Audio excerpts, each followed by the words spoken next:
న్యాయం గెలిచింది, నిజం బతికింది. పత్రికా స్వేచ్ఛను అణిచివేస్తూ మోదీ ప్రభుత్వం న్యూస్ క్లిక్ ఎడిటర్ ప్రబీర్ పురకాయస్థపై పెట్టిన కేసులన్నీ కోర్టు కొట్టిపారేసింది. ఆ కేసులన్నీ అక్రమమని తేల్చేసింది. ఐపీసీ 406, 420 కింద ఆయనపై మోపిన నేరాలేవీ రుజువు కాలేదు. విదేశీ నిధుల వ్యవహారంలో ఆయనపై ఢిల్లీ పోలీస్, ఈడీ నమోదు చేసిన కేసుని ఢిల్లీ హైకోర్టు కొట్టేసింది. ఆయన్ని నిర్దోషిగా న్యాయమూర్తి నీనాకృష్ణ బన్షాల్ తీర్పు ఇచ్చారు. ఈ కేసును కొనసాగించడం అంటే చట్టాలను దుర్వినియోగం చేయటమని జడ్జి కామెంట్ చేశారు. న్యూస్ క్లిక్ 2009లో స్థాపించబడిన డిజిటల్ న్యూస్ ప్లాట్ఫామ్ లాభాపేక్ష లేకుండా నడుస్తుంది. ప్రజా సమస్యలు, ఉద్యమాలు, సామాజిక పోరాటాలు, ప్రజాస్వామ్య అంశాలపై వార్తలు, విశ్లేషణ అందిస్తుంది. దీని ఫౌండర్ ఎడిటరే ప్రబీర్ పురకాయస్థ. ఆయన ఇంజనీర్, సైంటిస్ట్, మేధావిగా గుర్తింపు ఉన్న వ్యక్తి. న్యూస్ క్లిక్ తరచూ ప్రభుత్వ విధానాలను విమర్శిస్తూ ప్రజల పక్షాన్ని నిలిచే అభిప్రాయాలకు వేదికగా కల్పిస్తుంది.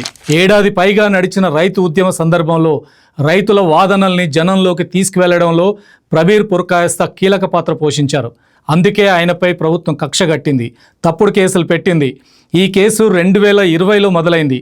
ఆ ఏడాది ఆగస్టులో సమాచార ప్రసార మంత్రిత్వ శాఖ న్యూస్ క్లిక్ ఆర్థిక వ్యవహారాలపై ఫిర్యాదు చేసింది. దీనిపై ఎఫ్ఐఆర్ ఫైల్ అయింది. 2021 ఫిబ్రవరిలో న్యూస్ క్లిక్ ఆఫీస్, ఎడిటర్ ఇంటిపై ఈడీ దాడులు నిర్వహించింది. అమెరికాకు చెందిన వరల్డ్ మీడియా హోల్డింగ్ నుండి న్యూస్ క్లిక్కు 9.5 కోట్లను ఎఫ్టీఐ రూపంలో అందుకుందనేది ఇక్కడ ఆరోపణ. షేర్లను అధిక విలువతో చూపించి నిబంధనలు ఉల్లంఘించారనే ఆరోపణ కూడా చేసింది. ఆ నిధులు జీతాలు, కన్సల్టెన్సీల ఫీజుల పేరుతో మళ్లించారని ఈడీ వాదించింది. దీనిపై ప్రభుత్వం కేసు ఫైల్ చేసి ప్రబీర్ పురకాయస్థను అరెస్ట్ చేసి తీహార్ జైలుకు పంపింది. 7 నెలల పాటు ఆయన జైల్లో ఉన్న తర్వాత పెట్టుబడి అందిన సమయానికి డిజిటల్ న్యూస్ మీడియాపై ఎఫ్డిఐ పరిమితి లేదని కోర్టు గుర్తించింది. కేంద్రం చెప్తున్నట్టుగా ఎలాంటి ఆర్థిక నేరం, చట్ట ఉల్లంఘన జరగలేదని గుర్తించింది. పైగా వరల్డ్ మీడియా హోల్డింగ్ సంస్థ మోసపోయినట్టు ఫిర్యాదు కూడా చేయలేదు. కాబట్టి సెక్షన్ 420 వర్తించదని కోర్టు తెలిపింది. నిధుల మళ్లింపు, అధిక చెల్లింపులు ఏదీ జరగలేదని తేల్చింది. ప్రబీర్ పురకాయస్థ కేసు కొట్టివేతతో న్యాయం గెలిచినట్టయింది. అబద్ధాలు, పునాదులు కదిలిపోయాయి. మోడీ ప్రభుత్వం జర్నలిస్టులను భయపెట్టడానికి, ప్రశ్నను గొంతు నులమడానికి, వ్యతిరేకతను అణచడానికి అనేక రకాలుగా ప్రయత్నిస్తోంది.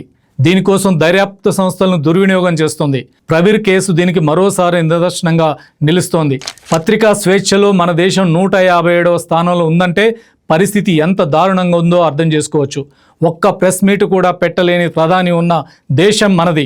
వీలైతే మీడియా సంస్థలను కొనేయడం, లేదా భయపెట్టి ప్రలోభపెట్టి దారికి తెచ్చుకోవడం, అనుకూల వార్తలు మాత్రమే బయటికి వచ్చేలా చేయడం, ఇదే ఇప్పుడు మన దేశంలో కనిపిస్తోంది. అందుకే వ్యతిరేక స్వరం ఒక్కటి వినిపించినా ప్రభుత్వానికి భయం పెరుగుతోంది. ప్రబీర్ పురకాయస్థ ఒక్కరే కాదు, 2014 మే నుంచి భారతదేశంలో తమ వృత్తికి సంబంధించిన కారణాలతో దాదాపు 30 మందికి పైగా జర్నలిస్టులు హత్యకు గురయ్యారు. 10ల సంఖ్యలో జర్నలిస్టులు అక్రమ కేసుల కారణంగా జైళ్లలో ఉన్నారు. హత్రాస్ ఘటన కవర్ చేయడానికి వెళ్ళిన కేరళ జర్నలిస్ట్ సిద్దిక్ కప్పన్ని 2 ఏళ్ల పైగా జైల్లో ఉంచింది యూపీ ప్రభుత్వం. చివరికి ఏ ఆధారాలు లేవని విడుదల చేశారు. ఇలా ఎంతో మందిపై ఆధారాలు లేకుండా యుఏపిఏ లాంటి చట్టాల కింద కేసులు నమోదు మోపి నోళ్లు మూసే ప్రయత్నం చేస్తున్నాయి ప్రభుత్వాలు. ప్రబీర్ పురకాయస్థ లాంటి మేధావి, నిబద్ధత కలిగిన జర్నలిస్టుపై అడ్డగోలు కేసు మోపడం అంటే కేవలం ప్రశ్నించే గొంతు నొక్కడం, భయపెట్టి వ్యతిరేక స్వరాలను కంట్రోల్ చేయడం మాత్రమే. ఇప్పుడు ఆయన నిర్దోషి అని వచ్చిన తీర్పు కేంద్రానికి చెంపపెట్టు లాంటిది.